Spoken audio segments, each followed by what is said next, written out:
All right, a new powerhouse has just stepped onto the Indian investment stage, and you're going to want to pay attention. Their very first move is all about managing your short-term cash. This could seriously be a game changer for how you think about your immediate financial goals. So let's break down exactly what they're bringing to the table. What we're looking at here is a 50-50 joint venture between Jio Financial Services and BlackRock. And let's be clear, this isn't just another fund house opening up shop. No, this is a partnership that could really shake up the investment world for millions of people here in India. And the scale we're talking about is just massive. I mean, on one side, you've got Jio Financial Services, a brand with incredible reach, a name that millions of Indians already know and trust. And on the other side, you've got BlackRock, literally the world's largest asset manager, bringing all of its global know-how and tech. It's this amazing mix of local muscle and global brains. So what happens when you combine that kind of local scale with that level of global expertise? What does it actually mean for you, the average investor? Well, that's what we're here to unpack.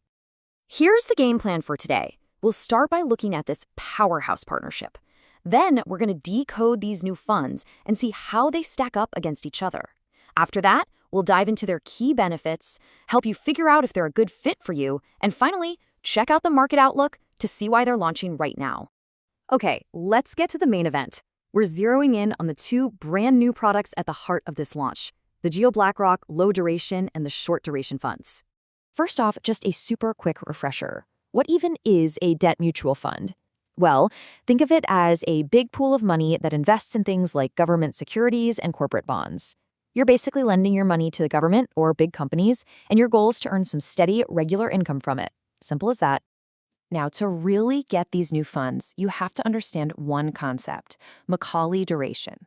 I know it sounds super technical, but it's the #1 thing that sets these two funds apart. The easiest way to think about it is this. It's the recommended time you should plan to stay invested to get the kind of return you're expecting. That's it. And that one concept brings us right to the main showdown, low versus short duration. Your entire choice here is going to boil down to something really simple, your timeline. So the big question, right? How do you actually choose between them? It's what every potential investor is asking. And the answer, luckily, is pretty straightforward once you see how their strategies differ. And here it is, the key difference, laid out plain and simple. The low duration fund is aiming for a Macaulay duration of about 6 to 12 months. That means it's perfect if that's your investment horizon. The short duration fund, on the other hand, is looking at 1 to 3 years. That's really the whole story. Your personal timeline points you to the right fund. So beyond that timeline difference, what else makes these funds worth a look? Let's get into some of their standout features and benefits. First up, let's talk about cost. Both of these funds are coming in with a total expense ratio, or TER, of just 0.20%. That is really competitive. And it matters, because a lower TER means more of your money is actually working for you and less of it is going toward fees. Next up is flexibility, and this one is a big deal. Both funds have a 0 exit load. What does that mean for you? It means if your plans changed or you suddenly need your cash for something else, you can take it out anytime you want without getting hit with a penalty. That's a huge plus. Now here's a really interesting one, a pretty powerful tax advantage.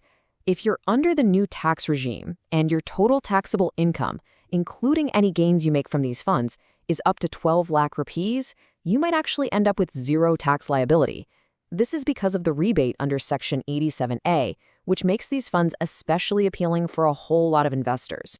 Okay, so we've seen the low costs, the flexibility, and the tax angle. Let's get practical. How do you know if one of these funds is actually a good fit for your money? The official riskometers give us a great visual. The low duration fund is rated low to moderate risk.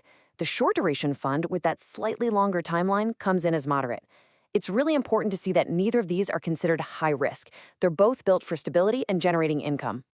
So for individuals like you and me, the use cases are crystal clear. Are you parking some extra cash for a down payment or another big expense coming up? Or maybe you just want to earn a little income over the next year. Or perhaps you're moving money out of stocks and into something more stable. These funds were practically designed for those exact situations. And hey, it's not just for individuals. For businesses, these funds are super useful tools. Think about it. They can use them to manage their treasury cash, handle day-to-day working capital, or even just get ready for those big quarterly tax payments. All right, last but not least, let's zoom out and look at the big picture.